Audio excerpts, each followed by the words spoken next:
Hello, everybody. It is Easter morning, and I decided to come on. I don't know who will be watching. I have no idea what I'm going to talk about. I kind of do, but I feel like coming on. I have my decaf coffee with my favorite new mugs, mm. courtesy of Diesel Jack Media. Love the folks over there. Suzanne and Nick, who run it, they're the best. I have to promote that interview more because that interview is really good. People need to see it more. And it's a good interview. Normally I'd be on talking soaps, but I'm not today. Having my decaf. It's funny because it's ironic that people like coffee more. I like the taste of coffee. Like a routine. It's more like a routine than anything else. I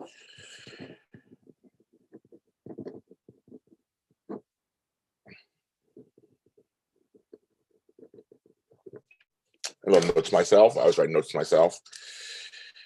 It's a beautiful day in Los Angeles. It's sunny. I haven't been outside yet. I haven't checked anything. I barely even comb my hair. I always joke and say you can't just wake up and do a show. Not that easy. And I just woke up and did a show. I've been up for a while, but I was laying in bed, sun beating on my face. I thought, I want to come on and talk. Now, I have all these shows I've created. I thought, which one could I use to talk about it? I thought, A Lot of Help, which is my mental health, physical health show. This kind of falls under mental health, I guess. So it's Easter morning. We're in a Spice Girls shirt. I'm on here. Don't have no idea who's going to watch this now live. The little chat room is open for you live. Or people watch it later. So thank you for watching it later. My eyes are still a little watery from waking up. I took my pill so I can stay alive. Medicine so I can stay alive another day. All this hair. What do I do with this hair? I was thinking about Easter when I had kids and stuff, and the grandkids were little. Of course, it was all about Easter eggs and church and all this stuff. And now it's just so Easter is just a different holiday for me now. I'll probably see some family later today and do all that.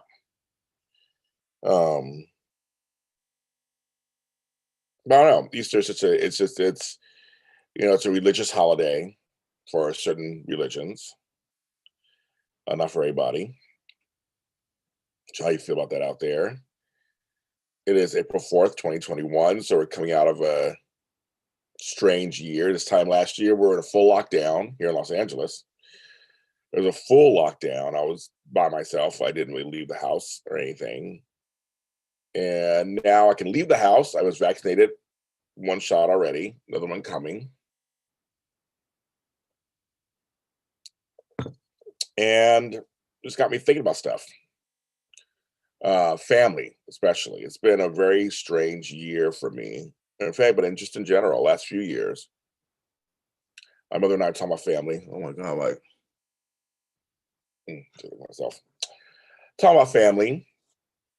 I'm watching some people in my life go through and are going through stuff with their family members.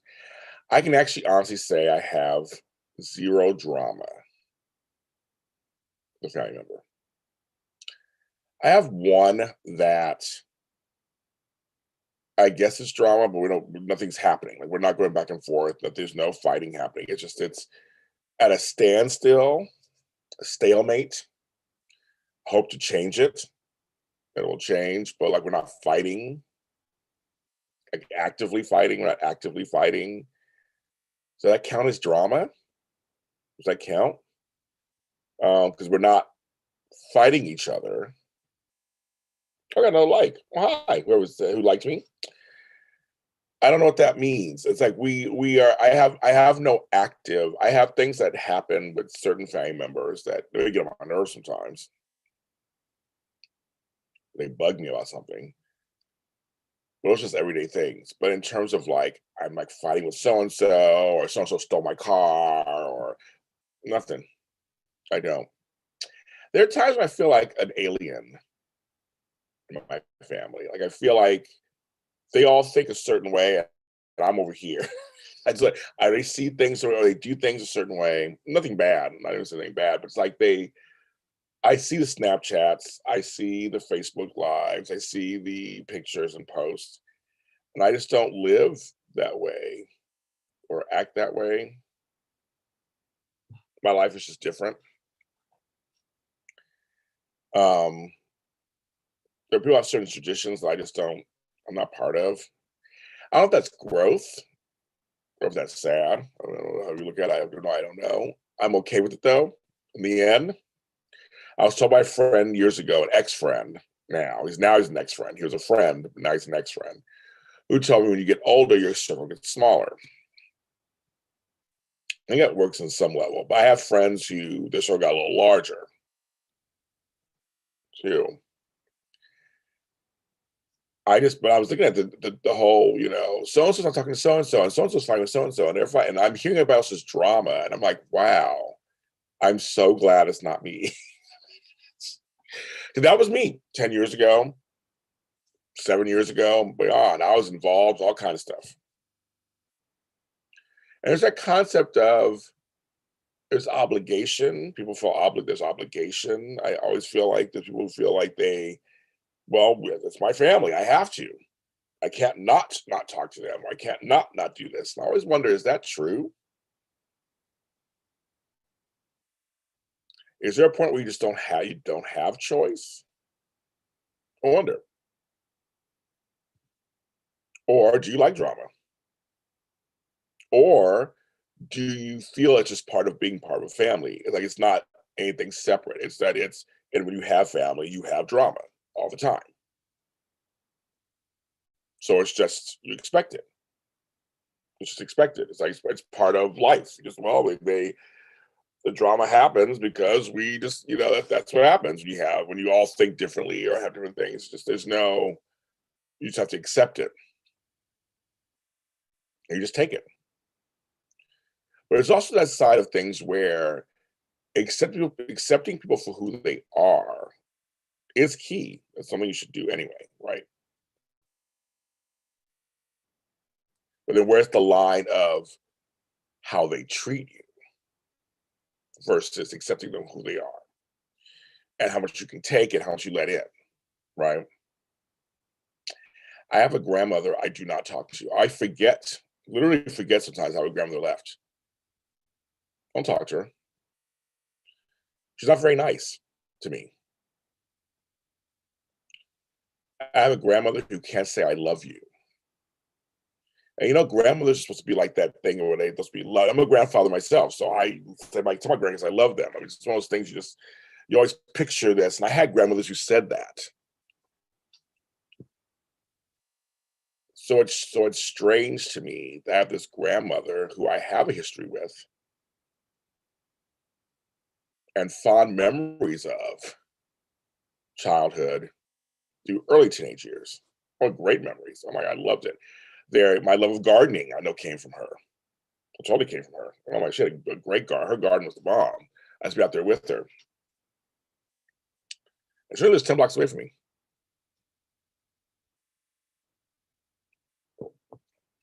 But it's not drama because it's just that I accept her for who she is. I have no need to be around that. Um, I prayed on it and went to therapy about it. There were some years ago, they thought she was dying.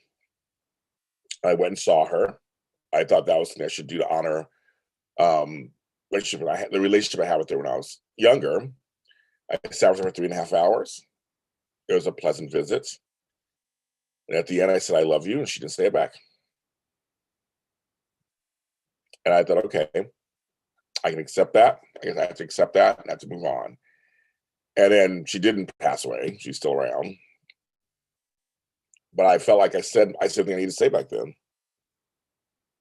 I know for some people that would be really hard for them. Some people probably think I'm a bad grandson, but I accept her. I accept her for who she is and what she puts out to me. I fully accept it. It's not even about judgment anymore. I totally get it. Whatever her life was that led up to this point is how she is. That's all of us.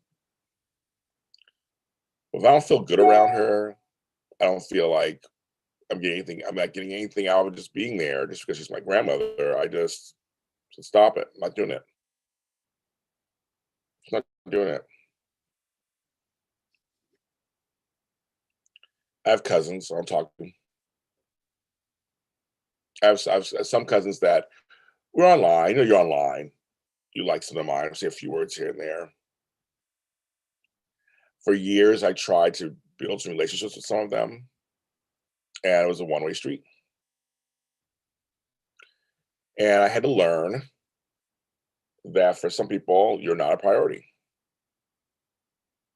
It's not. It's not even anything bad, just that you're not. Everybody has different wants and needs out of life, even if they're your family. And so it just taught me I have cousins I love, and I talk to on occasion. I have cousins I don't see, I see every once in a while, and they're great. And I have cousins I don't talk to. There's not any drama. I mean, on my end, I'm like, I accept them for who they are, and they don't reach out to me, and I don't reach out to them.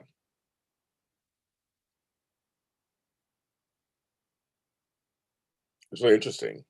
You just go, okay, that's that, I guess. I mean, like, I grew up in a large side of the family that just we don't talk. And not just to me, they don't talk to each other really. Like, nobody talks to each other. I have uncles who don't give two craps about me for the most part. Um, when they see me, they're happy to see me. Probably nice to see you. And I've learned that too. There are people out of sight, out of mind. When you're out of their sight, they don't think about you. When they see you, they might genuinely be happy to see you. It's a hard, bitter pill to swallow at first, um, because I have some close relationships with my nieces and nephews, so I feel close to them. So I would hope that I wish my uncles would be close to me. I have an aunt, great aunt who I love very much, and we're very close. I have no other aunts. Like I have chosen family aunts. I'm fine. But in terms of biological, none. Many of my aunts have died also, so that's part of that too. You get older, people die off. I've had generations that have died off above me that I'm like, who I was close to, they're not here anymore. I have a father. We don't talk. We follow each other online. Occasionally we'll like each other's stuff or look at each other's stuff. I said something to him once recently. He didn't respond. Oh, my DNA. I let him know my DNA test. He didn't. I'm not that he's the father or anything, but the DNA of my ancestry. So I share like you're not the father. No. It was more of me sharing my ancestry DNA stuff with them. He looked at me and said, no. Here's another one that I've forgiven him. I have let everything go. We were never closest. I tried for years, it just didn't work. Um, I don't know fully on his end what has made him just not be able to communicate with me in a way that's respectful. But I had to let it go. I can't hang on to it. You can't hang on to it. You have to let it go. I couldn't let him treat me how he wanted to. Our last exchange years ago was totally disrespectful, expletive filled, and out of nowhere. And I stood up for myself after 20 years of trying to get him, well, I'll say 40, but 20 of my adult years trying to get him to love me, get him to accept me, get him to be in my life in a way that's good. I realized that's just not happening. It's again, it's a hard thing to think about. Your own father. He's alive, got a family. I got siblings, whatever. They're all living, doing their thing here in Los Angeles. Here somewhere in Los Angeles, not far from me, probably somewhere. I have the same name as him, and we're just not, for some reason we can't get it together. But there's no drama there for me, no drama between us, because we don't just, it's just, again, a stalemate, standstill. There's no drama happening. It's just that it's a realization. That's what it's, two realizations. You realize some folks just on their end can't be what you need them to be. And I thought about this for years too. I thought there's probably so much pressure. I probably put so much pressure on him too. I mean, I understand I was a child, so I get that, but still, he probably could never be what I want him to be. Think about that for a second, right? He probably could never live up to anything I want him to be.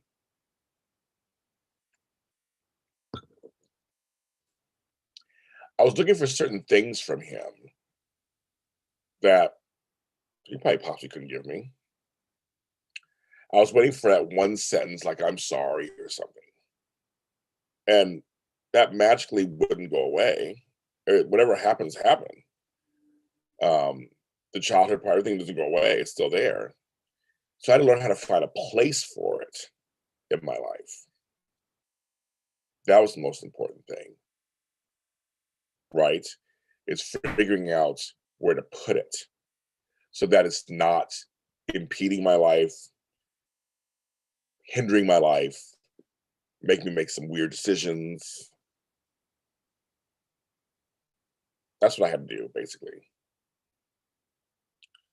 is figure that out. And that's what I did. Now I can hear his voice or see him pop up and not, a pit in my stomach.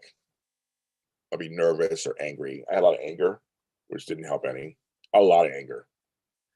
Anger, sometimes it's funny. You can live in your anger and it's just like breathing.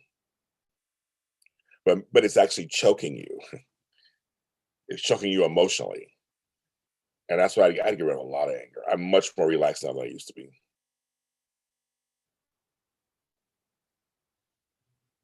So I see my friends who are going through stuff with their family members, their siblings, cousins, aunts, and and I just see it's also unnecessary, in my opinion. It's just I see stuff and I go, who cares?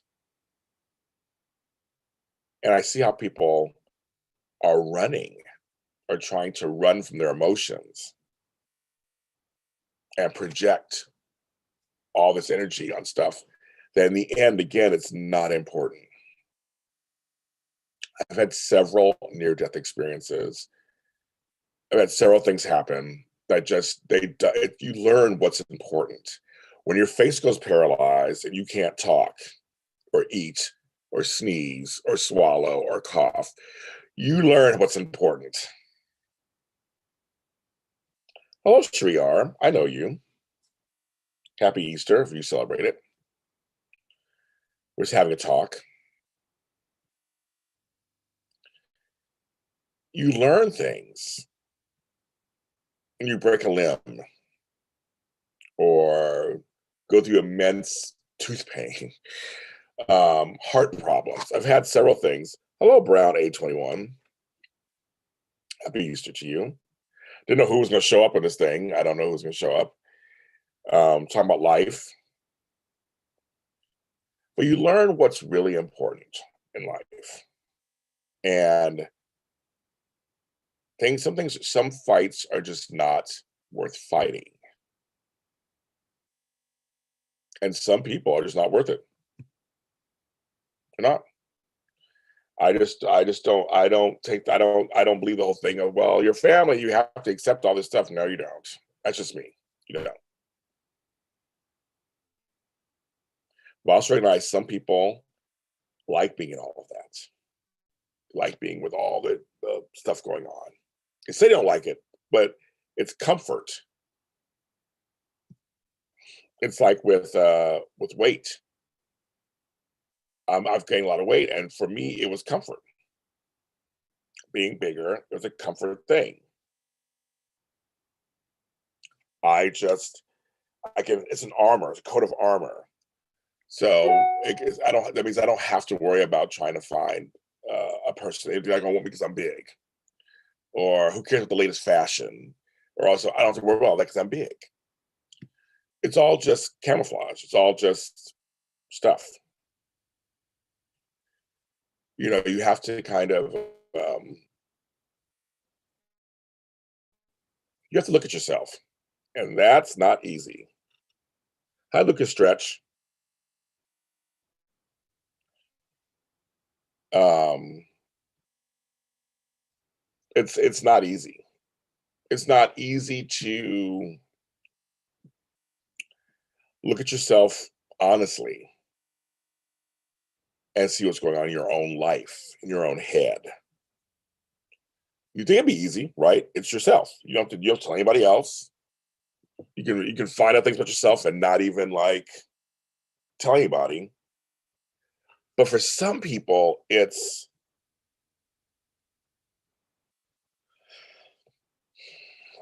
yourself. That's harder. For some reason, admitting stuff to yourself is harder. Admitting a shortcoming, or some people say a flaw. They just say character defect. They all use words to use. It's all who you are. I mean, everything's who you are. Nobody's perfect. Nobody's perfect. Lucas Stretch. I'm sorry, I've been to my chat room. How can I join your next Young and Restless live show? So we're not doing any shows today. It's Easter. I wasn't even going to do anything today. I decided to come on before I begin my day. We'll be back next Sunday. So just come on here, subscribe to this channel, and you'll be notified, notification thing. You'll be notified. We're on at 10 o'clock on Sundays. Cherie, you speak a lot of truth, the hard stuff we don't always want to face. I appreciate you. Thank you very much. I want to tell you something about that. Cherie says something I wanted to speak on a little bit. I work very hard. This kind of stuff, I work very, very hard in the organizing world, in this world media. And I made a post yesterday about people. I wonder sometimes, you work really hard, you're in the trenches working really hard. Does anybody really appreciate it? Does anybody care? Does anybody give a shit? And there are folks who do. I know there's folks who do. I know a lot. And also, mine was more of the thing of getting to the next levels of stuff. I'm happy, and there's no jealousy. I'm happy everybody when they get their time to shine. I've been featured in Forbes magazine several times. I've had a few features here and there. But I always wonder if like the larger publications like People and Time and Entertainment Weekly, all these magazines. I have so many different shows out there. I worked very hard doing it for 14 years, and I don't get recognition. They'll go to somebody who's done it for a year or two, and maybe have half my following, and they get cover stories or a feature. And sometimes it's frustrating. I don't do this for fame and fortune, all that kind of stuff. I do because I like doing it. But sometimes just for marketing purposes, you'd like to get that one little hit somewhere, that one little quarter page in Entertainment Weekly, or even Somewhere Digest. And it's funny. I know a lot of folks in the business. I work with a lot of networks and PR people, and they all have been wonderful to me. They love me. And that's great. I'll take that, of course. Great reputation. I always try to make sure that's intact. So you think the next step, like where's the next thing?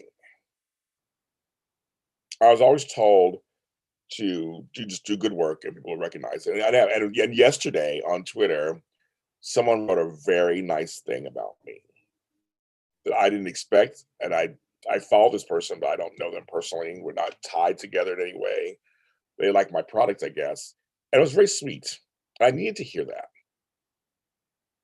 I have 10,000 things that we're doing right now. I got stacks of, let me show you something. All this I got to work on. All this. It's off to the side today. It is Easter. I come up with ideas all the time. And I try to bring other people in. It's not all about me, folks. Not at all. My world, I'm about collaboration, I'm about community, I'm about the village. I always about the village.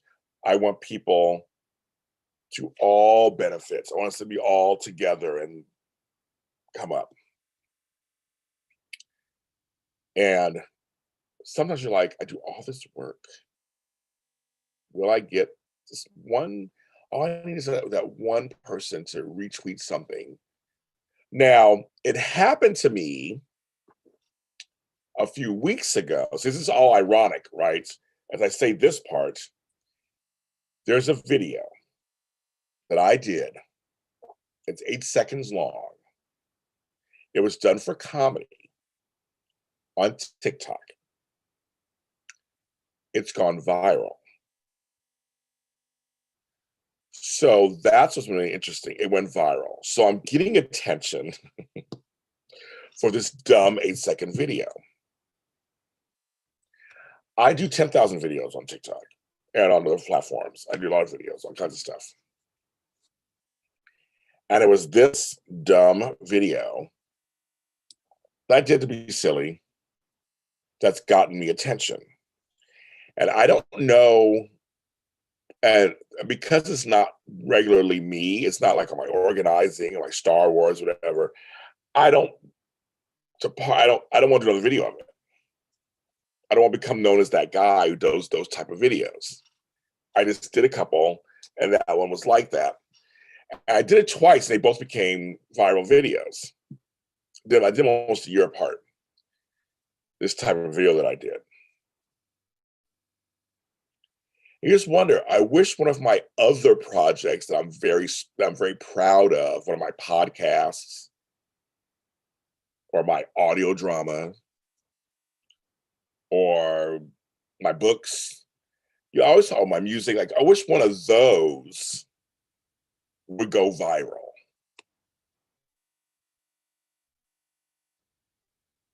Not the 8-second video on something silly. It's very interesting. You can't choose. You can't choose. It goes viral. You can't. That's the crazy part, right? I had a blog once posted went viral, and it was on cleaning. It was on cleaning the remote in a hotel. You know, remote controls in hotels. About how dirty they were. That went viral. Another video that went, another blog went viral too, where it got thousands of hits. I didn't mind that one so much. I got flack for that one a little bit, but I don't mind that one so much. But it's very interesting to have this video, but like, you need to capitalize on it. I did kind of a follow-up video joke. That one hasn't gone as viral. It's just everybody's still going to the first video. You can never chase the viral video, it seems like. You can try to parlay it into things, but again, it's not the thing I want to parlay it into. If it was one of my organizing videos or one of my spoken word videos, and yes, I would want to. Well, it does get more eyes on me. It did help a little bit in that fact. Some of my other videos got more attention because of that video. But I work hard. I work really hard, and I'm really trying to make a difference out there. And I'll tell you, I have some great folks at JLJ Media, my network, who are great. I know some of them probably just shake their head at me and go, "Who is this guy?" I'm sure. I think a little differently. I process differently. I think outside the box. I do things a certain way. I say things a certain way. I know I do all that. So some folks might just look at me and go, "What?" I'm sure. That's fine. I'm not like everybody else. I'm somebody different. I'm my own person. I'm James Lott Jr. But I always hope they get the message that I'm there for them. I want to help bring them up. I want to help them get exposure, help them hone their skills if I can help out. People have helped me out. People have taught me stuff. I pass on the knowledge to other people. I do my best to do that, you know. But I also had to learn people are gonna think what they want about you. Also, you have to learn that there are people who are just gonna feel a certain way about you. I had a friend, um, a recently good friend, and I had a discussion. I'll say it's because it wasn't a fight. It was a discussion. It wasn't a fight. It was a discussion about how I respond to stuff in a conversation. And this person, I tried to explain to them. I don't know if it works or not. Who knows? They're probably like screw you, whatever. At the end, who knows? I tried to explain to them where I'm coming from. I feel I'm a very transparent person. If I'm happy, you'll know it. If I'm sad, you'll know. If I'm mad, you'll know it. You can ask me anything, and I'll tell you. I'll tell you exactly how I feel.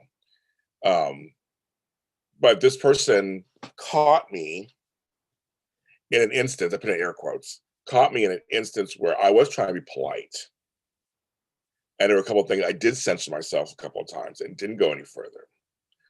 Because I always feel like, even if you're having a disagreement with somebody or whatever, if they're your friend and you love them, you care about them, sometimes it's not good to beat them while they're down.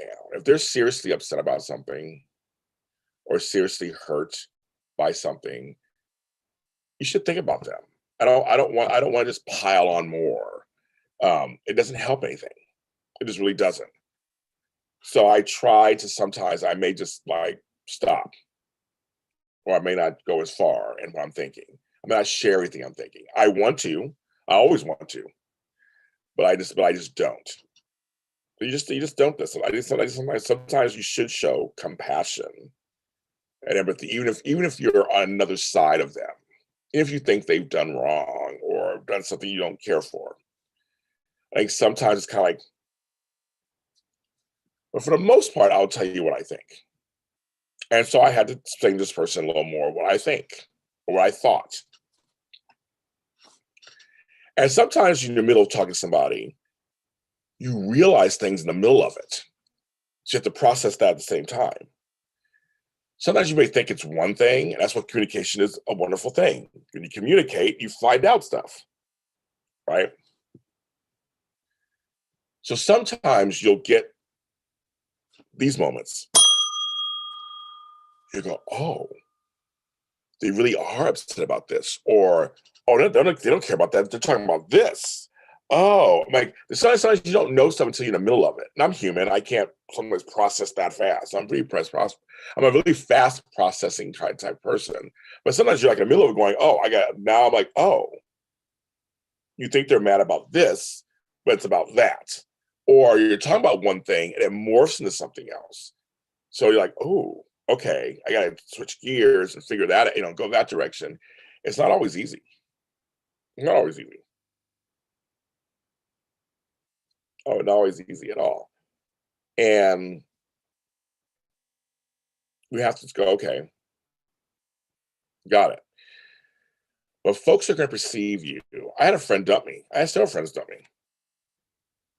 There's nothing like someone telling you to your face, I do not want to be friends with you anymore. It's very hurtful. I'm talking about good friends. I'm talking about acquaintances. I'm talking about good friends. One friendship was 20 years. And this person was like, I do not want to be friends with you anymore. And she didn't tell me why, of course. And wouldn't allow me to have rebuttal. It was like, that's how I feel. That's it. Done. And it's been 12 years. It's been 12 years later still. And sometimes friendships are worse than actual love relationships. When you get breakups, ugh, it's something else. I'm actually drinking McDonald's McCafe coffee, but it's actually pretty good. I'm really shocked.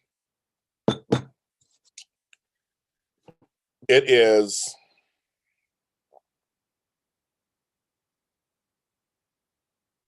It's interesting. Yeah, people tell you, I'm done with you.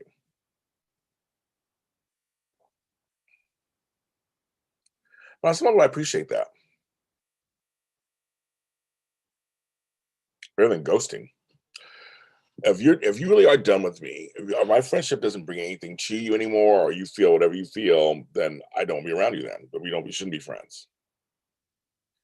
If I bring nothing to you, if I bring you heartache and pain, if I make you upset all the time, then I shouldn't be your friend. I shouldn't be in your life. It goes back to what I was saying at the beginning of the show. You have to like look at that. Who brings what into your life? If when you think about me, you sigh first and go, oh, it's James. Okay. If you have to prepare yourself to talk to me, that's not good either. No relationship is perfect. No one person is perfect. There's no such thing as that. We're all human.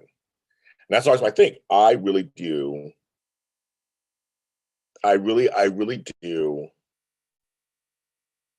accept people who really are for the most part. And if I still see you're a good person, deep down, you're a good guy, a good girl, whatever, good guy, whatever words you want to use, good person, then I'm fine. I can accept some of the little things here and there. There's just no drama. But you get like disagreements here and there. You may not agree on something. Somebody say something to you, cuts you a certain way. That stuff doesn't bother me. But there are other things to me that are larger. If they show me they're indicative of like how you view me, it's and you say it. Words are very important, folks. I mean, the words we should put more importance on words. I always say the bad words aren't the curse words. Shit, damn, fuck, all those things. Those aren't the bad words. The bad words are stupid and dumb and lazy and worthless. You're not special. All those kind of words. Those are the words that are bad words. Brown, age 21. I've got to 60 and realized you know who your real friends are when they want to tread on glass with you. Very interesting. I'll be 52 next month.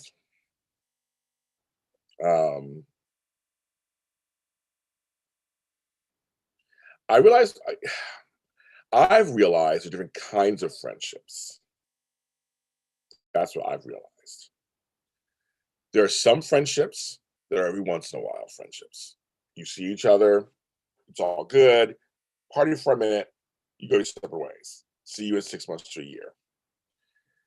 Then you have friendships who they have certain interests like you do. You both love Star Wars. So maybe you go to Star Wars movies together, Star Wars conventions. Maybe that's your whole thing. Then you have friends who are there for you when it really counts. And I've had to learn, even within that circle, some friends are just better at certain situations than others. And that, again, goes to wherever their backgrounds are. I'm the type of friend who jumps in, what do you need? What's going on? How can I help you? Whether it's just checking on you. When I got Bell's palsy almost 3 years ago, I really realized my friends were what kind of friends I had. There are folks who I never thought would show up for me, who showed up. And I have friends who I thought would be there for me who were not there for me at all. And I've forgiven a few. I just had to, well, I just say that I've forgiven everybody. I was angry. I was going through a tough time. I wanted to kill myself. I was completely distraught. When I got better and had therapy and got better afterwards, I said to myself, I got to forgive everybody. Just leave it alone. Some folks want full James Lott Jr. They can't handle half capacity James Lott Jr. They don't want to deal with sick James Lott Jr. or sad James Lott. They don't want that. That's just not what they can do. But they will be there for the happier moments, for the bigger things. Cheer me on, that kind of stuff. So I had to kind of go, okay, those are the friends, and you learn. Okay, you just don't, when something goes down, don't count on them. Those are people don't worry about them, and don't get mad at them either. Because again, you can't, if you accept them for who they are. This is the thing. If you accept someone for who they are, you can't keep mad at them for being who they are. Think about that for a second. Think about that for a second. When you accept people for who they are, then you can't get upset. You can't. You can't. You can't. You can't get upset. You have to let them be who they are. You get the vaccine. Congratulations, Lucas. Very good. Because you can't. So you have to go, okay. And so I almost have categories. I have certain friends like you know, you all have that friend you can go to that you just call at 3 a.m. for whatever. You can't call all your friends at 3 a.m. There's only certain ones. Then you have those friends you can call for certain types of advice. I have this friend who will tell me the truth about this, or I have this friend over here who knows this stuff. I can call them, they'll tell me. It's one of those kind of things. You can kind of pick and you have to figure it out. It's like a puzzle. You got to figure it out. But it can happen. Your friendships can be put into categories, or family members also. Certain family members, you can't talk to them about this. I have family members I don't talk to about certain things. I just don't. I have people. I always wonder in my family. They don't even know what I do. I was with my mom the other day and playing some of my songs, and she was asking me all these questions. Like, what do you think? I was like, what do you think I do all day long? They have no clue. I mean, they know that I do stuff. They have an idea. But I have a lot of people who they never ask me what I do. Maybe my family never ask me how I do things. And my aunt does. She'll ask me processes and stuff. But everybody else in my family does. They don't care. They don't ask me why I have over almost 40 books, 7 albums, 35 shows. I mean, like they know I have stuff. They may even know some of my stuff. But no one checks on they know I'm an organizer. They don't know what that means. I mean, I think it's funny. I take time to figure out what people do that I'm close to if I can. But it's not always the other way around. Brown A21 or Browna 21. I agree with that. That I have 2 friends since I was 12, and we know no matter what, we're there for one another. Very lucky to have them in my life since after 40 plus years. Long-term friends is very interesting. I talked to my friend Michelle. Hi, Kirsten Marie. Happy Easter. We know each other 27 years. Our friendship has changed a lot. The structure since I left San Francisco, where we knew each other. But I realized she does love me. She cares about me. But it's her own. She has her own world she lives in, and I don't live there anymore. In San Francisco, I live in LA, and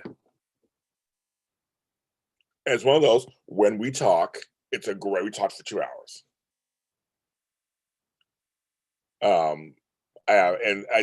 It's funny. And I have other friends. Another friend I've known 28, 29 years. Another friend I've known 30 years. It's interesting, the longer friendships. I have a friendship that we had a 12-year gap in between. We're back to being friends again.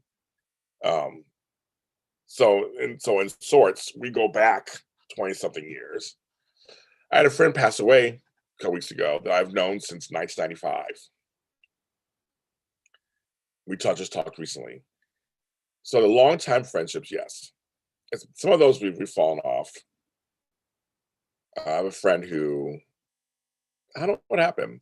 I felt he was very insensitive to me. I had some things happen in my life. And then I had to realize it just wasn't his thing. His life was changing too. His life was actually getting more stable. And mine was kind of getting unstable. So it's one of those weird things where it just didn't, and our friendship's never been the same. Here's the thing. I do forgive. I never forget. I will admit that, but I do forgive things. myself, others, and I leave it alone. I leave it alone. And I've had some friendships that came back into my life that worked and some that didn't. Couldn't go home. Because they can't go home. Some friendships I couldn't go home. It wasn't the same. Um, you just some friendships are meant for a time. We say there's a season. You get religious. There's a season for everything. And there's some friendships that are good for that time period in your life. You call them into your life for that time period, and that's what they're there for. Um, you know, but again, back to the whole I don't want drama. So I'm not fighting for friendships in terms of trying to make people my friend. If you want to get together, we'll get together. You don't, we don't. I have friends who will say all the time, we should get together. Oh my God. And I try to get a date and you just can't set a date. Especially in Los Angeles, everybody's so busy, right? And some of us are busy. Just you're talking to somebody who knows what busy is, right? Who knows busy is. But I can usually find time. But I've learned it's up to you. Do you want to make time for it? That's what it is. Sometimes the concept is more attractive than actually doing it.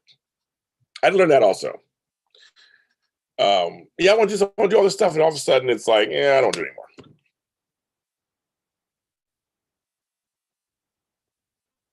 And now it's like going to entering year 2 of all the stuff I started last year. This is very interesting. I'm trying to navigate that also. There's all these noises outside. Like, what's going on out there? I'm trying to eat healthier. I'm craving McDonald's this morning. For some reason, I'm craving McDonald's sausage McMuffin with hash browns. I'm like, I don't know, drinking the coffee. That's probably what's doing it. It's McDonald's like around the corner. No, Ken, it's not at all. No, nothing but anything to me. I decided to come on and talk about life. Just talk about life. In terms of it being Easter.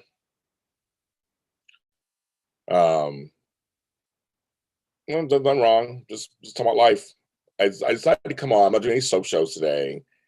I'm gonna go see my family a little later. It's a beautiful day in Los Angeles. Just thought I'd come on, talk about life. I haven't done this in a long time. I was in bed. The sun was beating on my face. I was just like, let's go on and just talk about something. My heart goes out to Tony Moore, who lost his father, whose name was Tony Moore also, suddenly. Shout out to my sisters and my brother who lost their mom.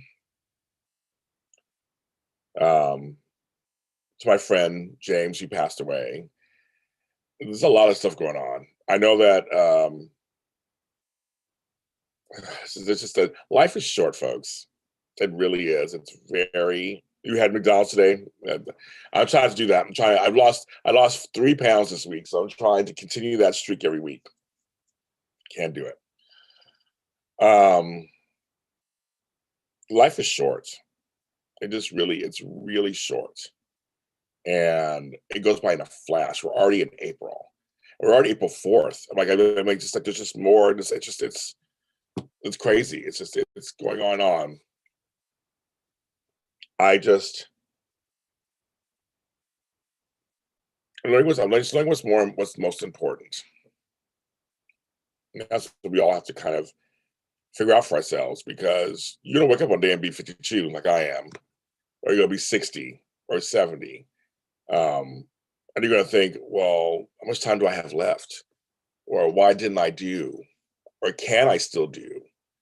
As I get older, I'm learning that more. I'm not afraid of death itself. I'm just more like, how much time do I have left? I mean, for anybody, we all could go tomorrow, right? Everybody can go tomorrow, any age. But just going by the meter of life, and normally it's, you say you live a certain age. After 50, you really think about stuff like that. I have a new grandchild, and I wonder, just for him, what's his life going to be like? Like, what is he going to do? How's it going to be? Are we going to be close? I mean, what's going to happen? I just talked to my other grandson the other day, my granddaughter the other day. So I'm talking, it's interesting, that next generation and watching them grow up and become young people and missing their personalities. And you just wonder, what's happened to them? I'm gonna chapstick on here. So thanks for listening to me. That's 50 minutes ago. I came on 50 minutes ago. I didn't realize I was gonna come on for a few minutes. I didn't even realize this. And folks came in the chat room. But again, just talking. Not really here to promote nothing. I just wanted to kind of get some thoughts out. You can share your thoughts on here too, of course. I think I'm gonna be out with I'm gonna try to get dressed and I try to walk every day now, do a little walk. And do that. I'm gonna do that right now. I might go for a walk. It's actually just nice outside. And enjoy this day. I got work to do, but I'll probably do a little later. I need to clean. Always something to do. It's always something to do. It's never, it's literally just never ending. It's never, and you guys know how it is out there. It's just never ending. It's always laundry. There's always mopping. There's always dusting. My garden, a million different things. And I'm just going to, I think right now I'm going to finish my coffee. And then maybe expect us to eat and go for a walk. Here's what I'm going to do first. I think. Well, everyone, thank you for coming on. Thank you for watching us later. Like I said, I didn't really plan on doing anything. I always say you can't wake up and just do a show. I woke up and just did a show. I don't even know why I just did that. I love you guys very much. And take care of yourselves.